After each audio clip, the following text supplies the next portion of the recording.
are available for various different events that you might be faced with. They look at the cost and they say, I cannot afford it, which is a very short-term view to take on something that could save your business in the long run. And we all know that insurance is a bit of a grudge purchase. It is something that you're forced to buy for an event that might never happen, and you hope that you never might use it in the future. So, you know, when it comes to managing risk, it's something that we need to bear in mind, and we need to look at this current pandemic to see, you know, where have we been caught by not being covered, particularly by insurance, for instance, where we could have done something beforehand that could have saved our business or saved us significant losses where we are now.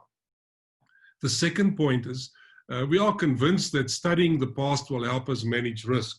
Now, if you look at the past is actually is not any prediction of what the future is going to look like.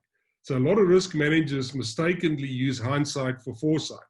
So for instance, if you look at the World War I, World War II, September 11 attacks, none of those had any predecessors. There were no indicators that these things could happen. So by studying the past, you certainly are not capable of predicting the future. So the common mistake made by a lot of risk managers, and they often say this, where they would say something is unprecedented. And when they say that, they actually mean that if they really try hard enough, they will find a precedent for almost anything, which means that they will be capable of predicting everything going forward, which is not true. So don't be fooled by that. I mean, you cannot study the past to predict the future. The third point is we don't listen to things that we shouldn't do or advice about what we shouldn't do. And the classic one here is that if you look at the American banks, they were repeatedly warned before 2008, before the crash happened, not to stock up on high risk, low probability, high risk assets like the subprime bonds. They didn't listen, and they ended up in this global catastrophe that we saw in 2008. They were more concerned about making profits than what they were about avoiding losses.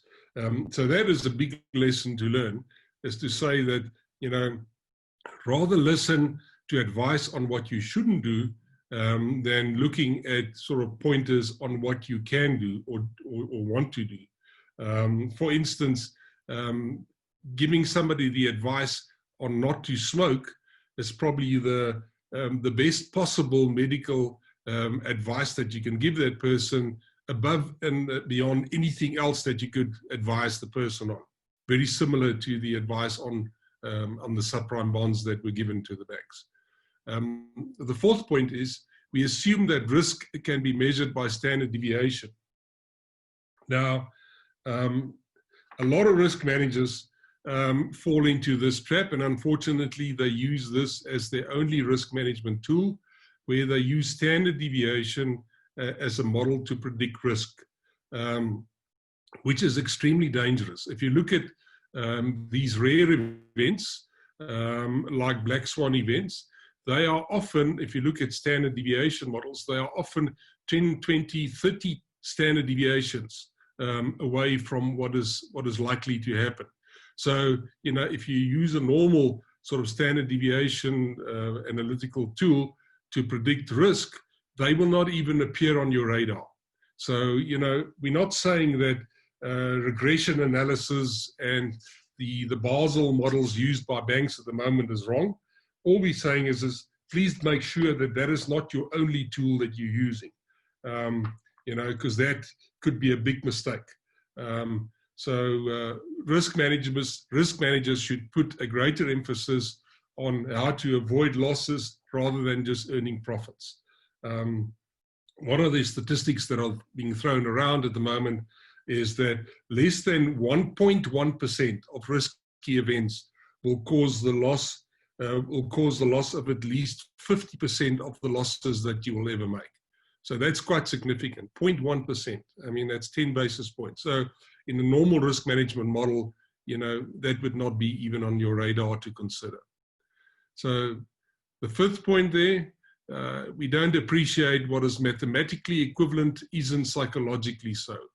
So the way that we state problems mathematically don't always sound the same when we put it in words differently, and psychologically people would approach it differently. For instance, if you say to somebody that, this particular airline that you want to book a ticket on, there is a 1 in 1,000 year probability that they might crash.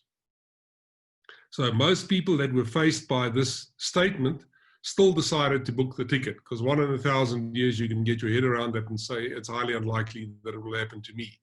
But if you say that to them differently, to say that on this particular airline, 1 in every 1,000 flights will crash, nobody will book the ticket. So you've got to be very careful not to be fooled by this. How do you look at a particular problem statement, whether it's psychologically so or whether it's mathematically so. So don't be fooled by that.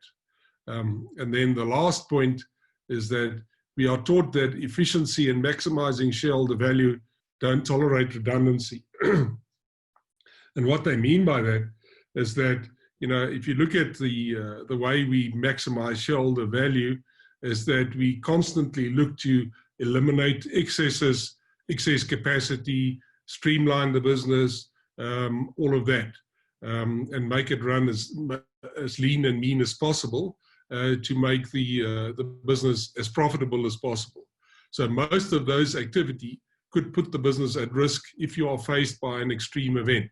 For instance, if you are overgeared in the current climate that we're in, you're probably going to find it very difficult to survive in this climate being highly geared.